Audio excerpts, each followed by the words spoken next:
What's up, ladies and gents? Welcome back to the Beautiful Review channel for another review. Tonight, big shout out to my buddy Scott for kind of orchestrating this deal.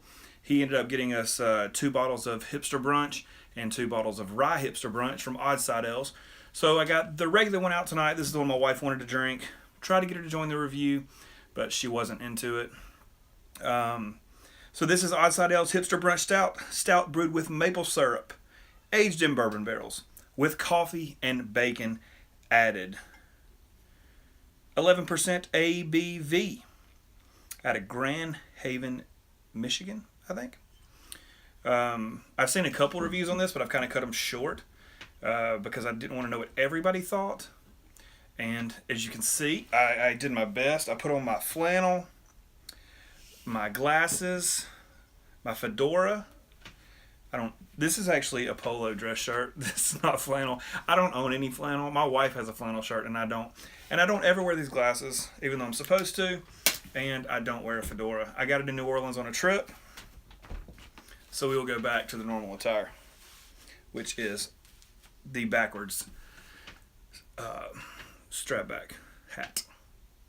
Snapback hat. You know, my thing.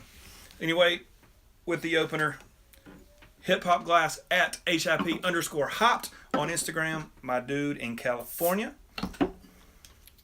Always bringing me that modern times. Into the glass we go. I've never had this beer, obviously. But I couldn't think of a better glass. What's more hipster than a Tiku, huh? Here we go. Pouring out thick black.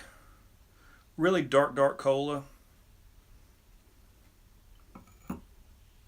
See if we can get ahead on that. We left a little bit in there. The wife requested I not drink all this. She wants the rest of it. Look at that. Sits wonderfully in the glass. Dark black.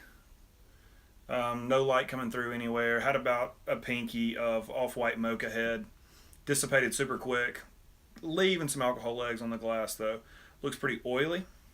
Let's let you guys get a close look at that right there. Alright, let's get a nose on it. This shirt is very uncomfortable to be doing these in. Bourbon, rich, brownie, batter, chocolate.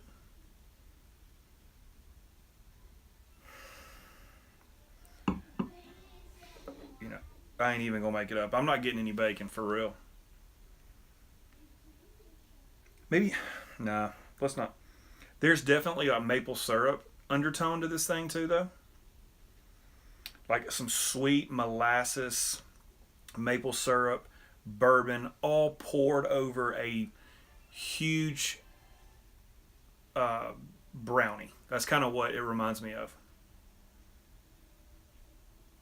So much sweet milk chocolate on this thing. With that bourbon. It smells wonderful, y'all.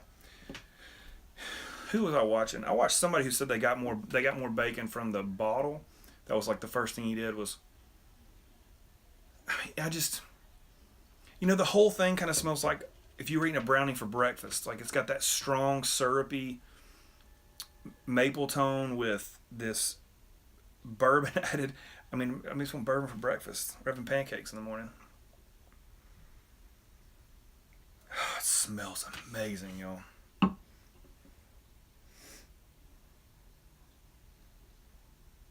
All right, let's get a taste.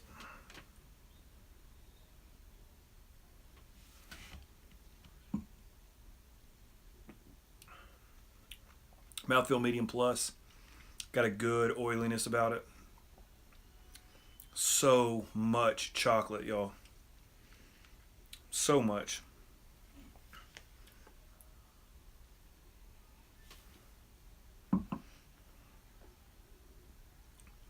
Yeah.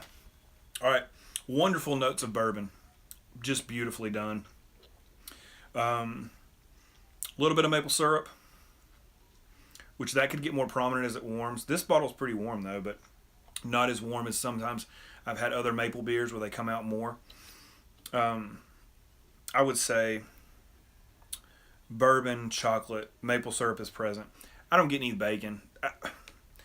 And like, I almost feel like it's called Hipster Brunch Stout, right? So I mean, let's throw bacon in it because that's what hipsters, they love bacon. Me, whatever. I don't know if I'm a hipster or not. I've been accused of it, but I'm near 40, so I seriously doubt it.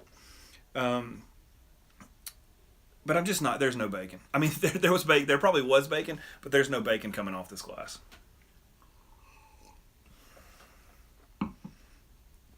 Just a great medium plus creamy mouthfeel. Bourbon, sweet milk chocolate, dark bitter chocolate. To borrow a word from Tyler, fudgy like fits this beer very well. It's just a big fudgy brownie covered in bourbon and maple syrup.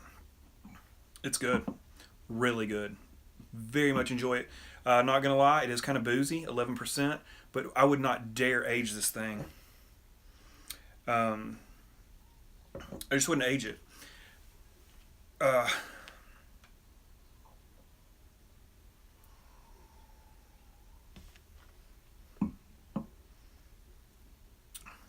Let me add this.